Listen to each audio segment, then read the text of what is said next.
Welcome to Eyes Recapped. In today's video, I'll be explaining The Wandering Earth.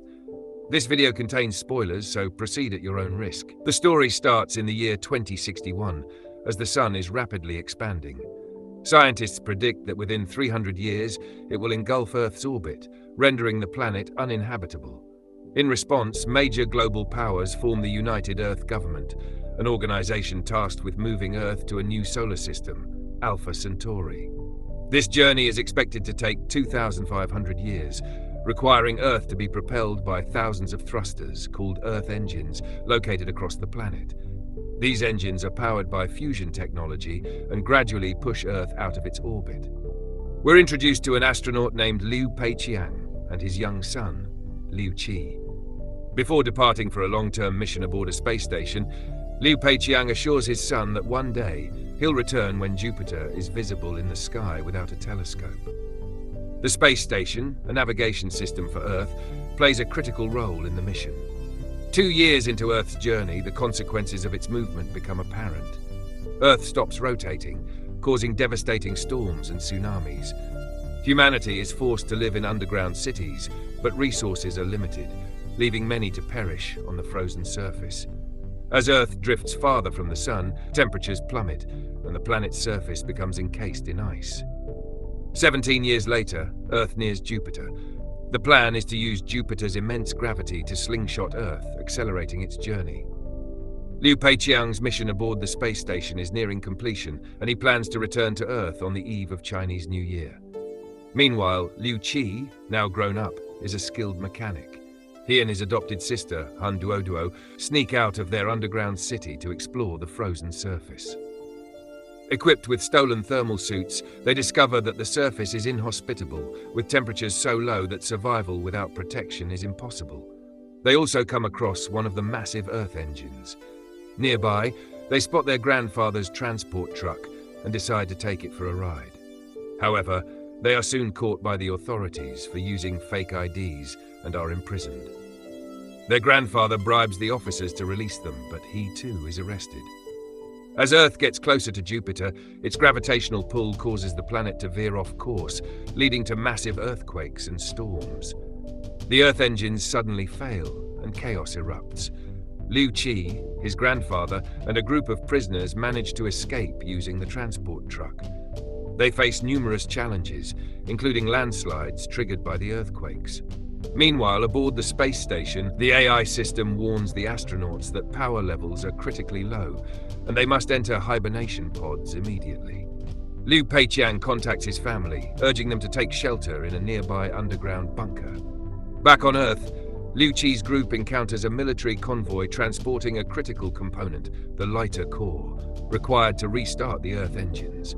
The convoy's leader convinces Liu Qi's grandfather to help. They set out for Shanghai, only to find the city buried under massive ice formations, with famous landmarks completely destroyed. The group navigates through a treacherous ice canyon, but faces further peril when an avalanche is triggered by a crashing plane. In a desperate attempt to escape, they climb a nearby skyscraper. However, another earthquake causes the building to shake violently.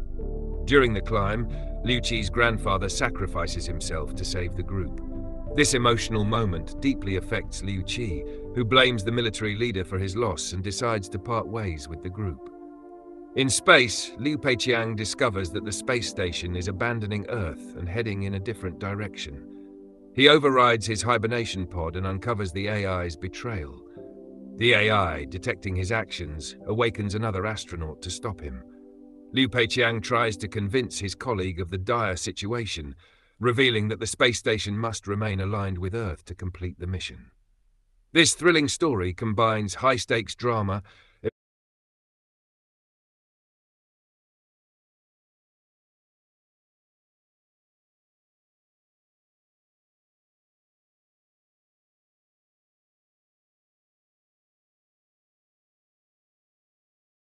Then, Macro also starts helping him.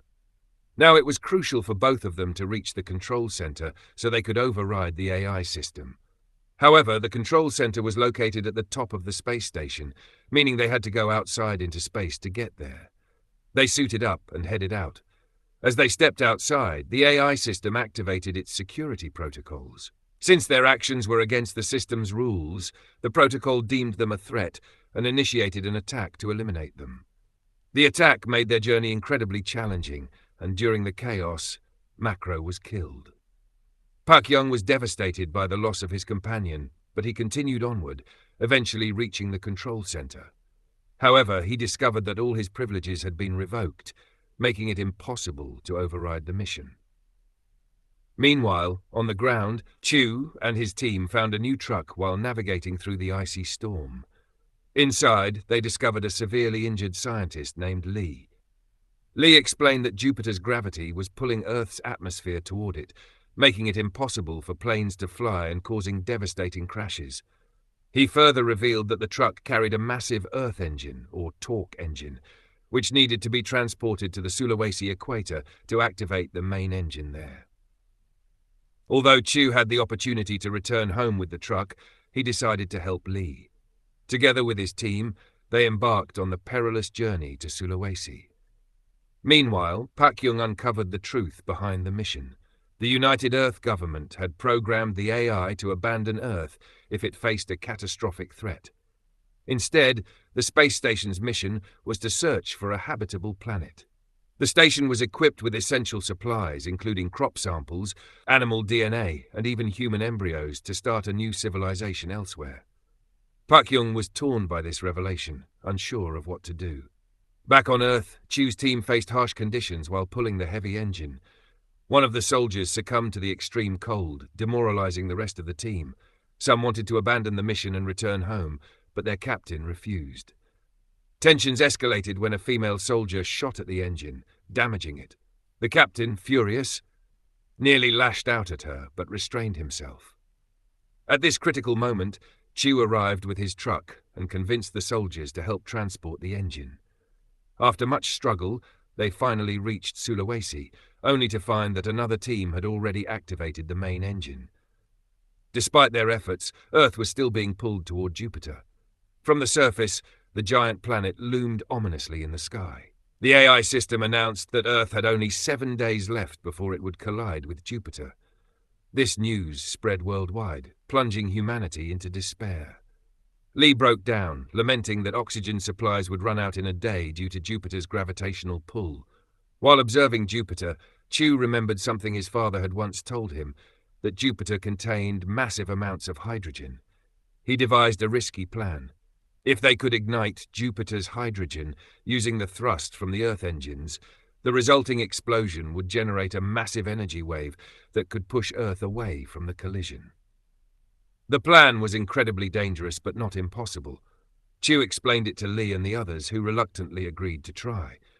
The team decided to shut down the main engine and upload a new ignition program, which required manual intervention. Following the plan, Chu and the team worked tirelessly to execute each step. They encountered numerous challenges. Locks obstructed the ignition pin, the team's manpower dwindled, and Lee's program froze at 99%.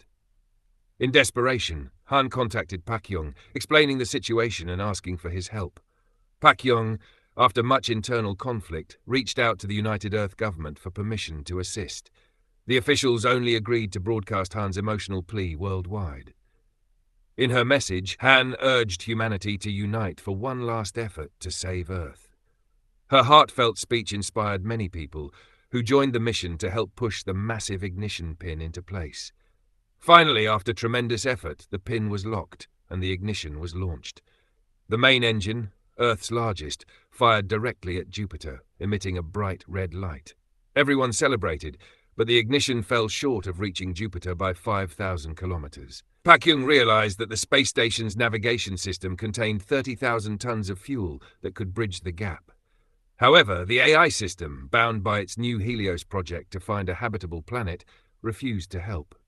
In a moment of defiance, Pak Young destroyed the AI system by throwing a bottle of alcohol at it, causing a fire that gave him control. Determined to save Earth, Pak Young piloted the space station toward Jupiter, sacrificing himself in the process.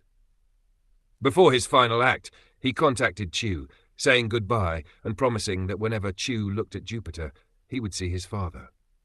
Pak-young's sacrifice ignited Jupiter's hydrogen, triggering a massive explosion that generated an energy wave, pushing Earth away from its deadly trajectory. However, the explosion also sent asteroids hurtling toward Earth. As the team rushed to underground bunkers, the asteroids began striking, causing widespread destruction. Chew and Han narrowly survived by clinging to a pole, but protective capsule cracked. Chew's helmet broke, leaving him on the brink of death. Despite the devastation, Earth was now on a new course, safe from Jupiter.